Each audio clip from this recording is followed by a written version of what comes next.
So we now want to add some logic into the order processing, and the logic is starting with a very simple logic. Session is exceeded, so I just refresh the system. I create an order, and I want to make sure that this order date is in the future or today, so it shouldn't be in the past. That's the start of it, and let's see how to do it. Best thing is to go into the layout tool set, and we don't work in the RapidApp anymore. We go to the left to the source view, and there you see the native view, so to speak, of all the artifacts which are generated in the dialog area. We open the order list, and the order list is now showing up. This is the best way to test things, because here we can deploy the system and immediately work with it. So I also close the left part. We don't need it anymore. So currently, if we create an order and we save it, if there's an order date in the past, then there's no problem. It's accepted.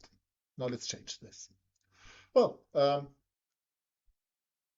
let's go to Eclipse project in the controller level, and that's where the logic is. And we don't do something on view level. We do it on logic level. There is the order controller. And the order controller, you see for each entity type, there is a certain controller. And this order controller is this one here. You also see that there are two levels. There's an order controller, which extends a generated order controller.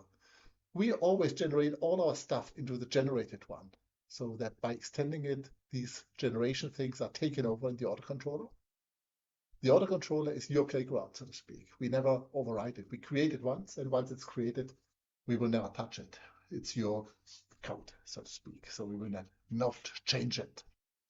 Now, this order controller is exactly representing the logic, and there's a certain method, and this is the method validate. So if you go to source and say, where are the override implements, then you see there's a validation method here.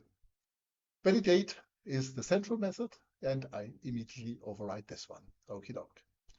Well, we now want all the static validations, all the ones which are the metadata validation. We still want to keep them. Yeah, we check for mandatories, check for valid values, if the values I input correspond to the list of valid values, etc. That's all fine. We just want to add other rules here.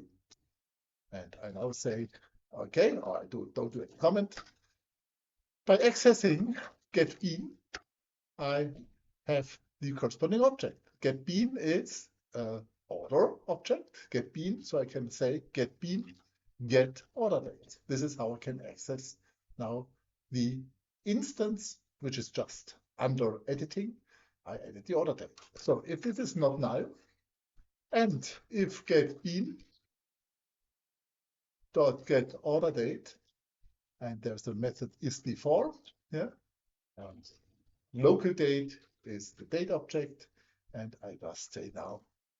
So if the order date, which is part of the order, if this is defined, so if it's not null, and if it's before now of today, then it's an error situation, because we don't want to have this. So how do we declare error? We go to the result. This is the validation result object, and we just add error information. You see, you can add errors or warnings, and an error is in the following way, defined in the following way. You come with the text. I now do it without translation. Translation is an old chapter of these tutorials later on. So I just say order date must not be in past, or I'm past. Next thing is we have to define which is the guilty object. It's exactly our object. It could also be a different other object, but here it's our object. And we can also specify the property which is guilty, because that's quite important for the user to get a feedback on property level. Hey, this is a wrong property, this is a wrong property, etc. So for each property of an entity, there is a p underscore constant, which is representing this. So it's the order date. So now we say, okay, there's an error situation, validation problem. This is the reason. This is the object where it occurs. This is the property which is affected. Save it. Well, we have to do deploy. Now the changes are loaded into the application server, into the runtime, and we can check. So we create a new order. We now select an order date of 9th of October to date the 18th. We save, order date must be passed, and then we also can hover about it, and then we see the message here. If we change it to the 19th, which is tomorrow, it's speichern, it's all right. So it's pretty easy. Just take a look at code, validate, override. Here we are.